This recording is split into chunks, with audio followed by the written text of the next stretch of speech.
Hello, Dr. James Bogash, expert in health and longevity, and in today's video we're going to have a conversation that's not easy to have, and it is never, I don't say never, rarely had in modern oncology. But before, make sure you like this video, share it with somebody who you think needs the information, and subscribe to the channel. On to this particular study, and it was a surprise for most people because when it comes to a breast cancer diagnosis, and I've had lots of conversations about or done lots of information as far as DCIS and mammography and how maybe it doesn't save lives like we think it does. The data, when you really look hard, isn't all that fantastic, and I'll explain why. But the idea is when most people hear that they have cancer, it's the most scary word that most people can hear. And they just want the offending tissue off or out. So if it's breast cancer, just take the breast off, and while you're at it, take off both, because then there's no breast tissue to have the other one, which is not true. So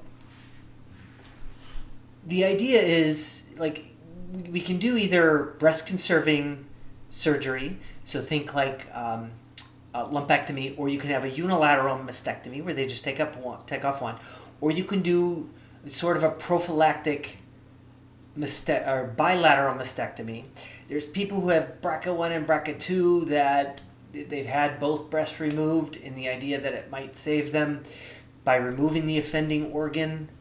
And that's the way the only way to describe it is we view it as an offending organ, that it's not a systemic problem. There's something wrong with my prostate or my colon or my thyroid or the breast tissue, and we just remove it and everything's fine. So what we find in this study, it followed 108 women over 20 years, so it's a long-term follow-up, looked at women who had lumpectomy, women who had unilateral mastectomy, and women who had bilateral mastectomy. And so what they found is that women who had the contralateral mastectomy were indeed, so they had both breasts removed, were indeed less likely to have breast cancer recur. Looking at the numbers, and the thing to understand is that women who had the other breast removed still developed breast cancer. There's underlying tissue and everything that can still occur that still qualifies as breast cancer. So just because you have it removed doesn't mean you can't have breast cancer. So when you hear that the breast cancer developed in the other breast, you're like, how can that happen?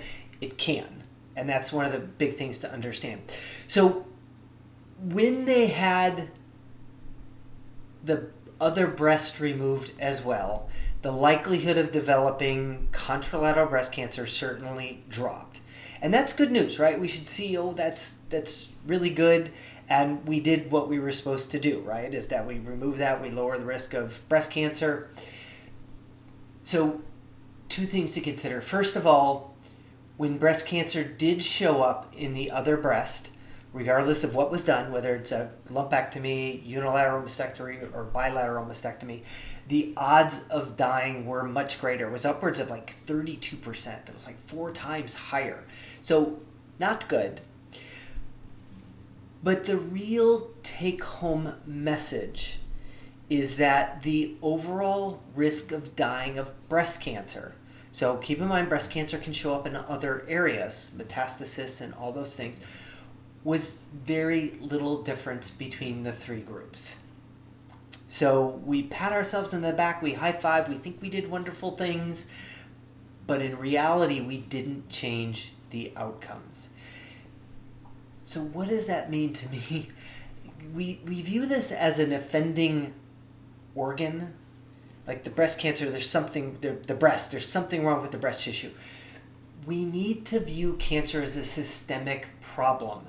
If you have cancer that develops, you have a system that is ready to develop cancer.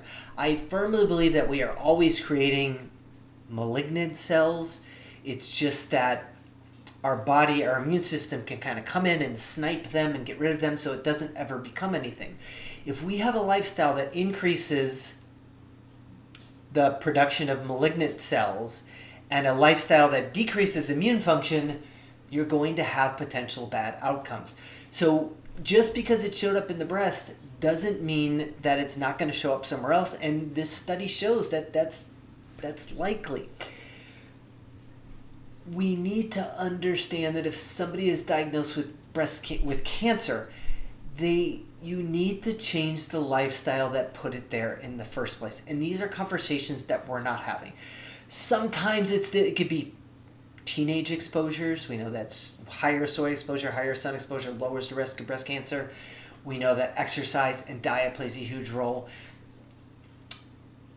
There is absolutely no doubt that the choices we make play a role in all cancer, but specifically the solid cancers: breast, prostate, colon, and pancreatic cancer.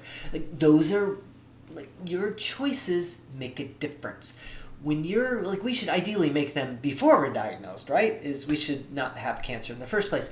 However, if you develop cancer, you need to look at your lifestyle and see what can be changed, because even if it's not, tumor cells that escape from the breast tissue, it could be the environment that allows them to grow somewhere else. And uterine cancer, cervical cancer, colon cancer, there are unfortunately links between those, especially things like heart disease and colon cancer. Once the body is not healthy, it all goes to shit. So not an easy discussion, but it needs to be had. We need to look at cancer differently. Certainly, if you choose to remove the offending organ, that's fine, but it can't go without all these other changes. Otherwise, your risk still remains high of having a bad outcome down the line. So I will post a link to this particular study in the description. Again, make sure you like this video, share it with somebody who you think needs the information, and subscribe to the channel.